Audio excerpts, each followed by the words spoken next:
Starting a new job on a new site or with a new company can be stressful. That new job will place you in an unfamiliar environment with people you don't necessarily know. You may question your skills, whether they actually match the demands of this specific job. There's a pressure to perform and a pressure to fit in.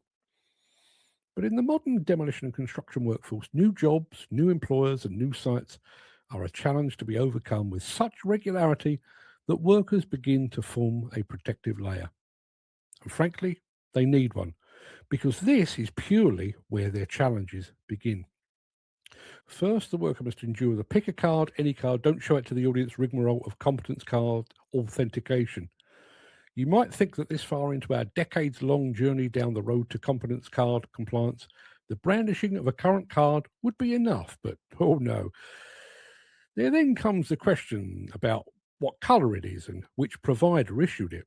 On some sites, even that might not be sufficient. In fact, despite holding what they were sold as a universally recognised card, workers may still be required to prove that they can do precisely what it says on the card that they can do.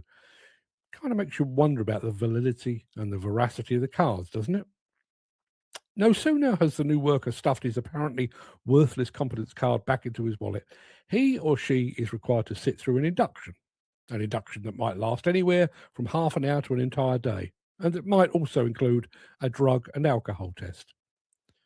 Now, having been told either by an agency or directly by the employer themselves that this job was available, you'd think they might have taken 4 or 5 seconds to clarify PPE requirements. But all too often, that small matter is overlooked.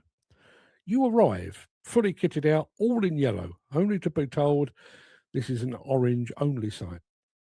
You've been wearing the same site boots for the past 3 years on multiple jobs in demolition, construction, waste, quarrying, but on this new site, they aren't considered regulation. You can't start until you have the right boots and the site has none in stock.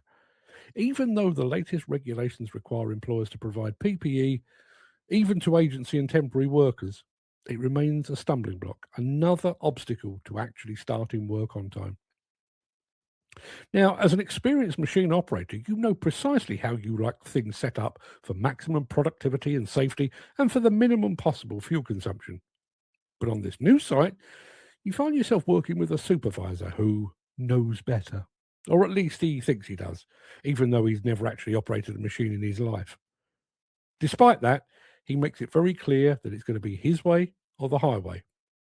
Now, all of this assumes that the job itself is actually real and that by the time you've travelled across the country, your presence is still required, because that's not always the case.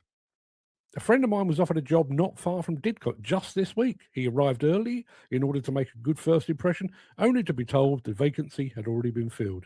And the reason for this is as preposterous as it is frustrating. Apparently, the site manager had been to the hospital where he'd had drops placed in his eyes. As a result, he couldn't see his phone. Now, as a member of the diabetic club, I'm given those drops twice a year, and yes, they do impair vision. I certainly wouldn't drive while waiting for the effects to subside. But never have I been rendered blind. I can still find my phone. Even though my vision is blurred, I can still see the screen clearly enough to call my wife for a lift home. I can even watch Instagram videos while I wait, although they are a bit fuzzy. But the excuse isn't the issue. The issue is that this isn't a one off. It's not unique. It's not made up. This is regular, frequent even. Ever since the industry adopted the self employed agency model, leaving workers and equipment operators high and dry has become the norm, expected, inevitable. The biggest problem, of course, is that even experienced workers are jumping through multiple hoops merely to do the very thing they've trained for, the thing they're good at, the thing for which they're paid. In an industry in which we repeatedly tell ourselves that time is money, just how much time, effort, and resources are we wasting each day, each week, and each year through these gross and wholly avoidable inefficiencies? And the remarkable thing about all of this is that so much of this could be solved with nothing more complicated than a checklist. Is the job definitely available? Does the new starter have the right card for the job? Does it come from the right provider? Do they have the right colour PPE and a pair of boots that satisfy the eagle-eyed site supervisor? If you can put a tick against all of those, surely that makes life a whole lot easier. As I said at the outset, starting on a new site with a new team is stressful enough. So why do we continually insist on making it even harder still?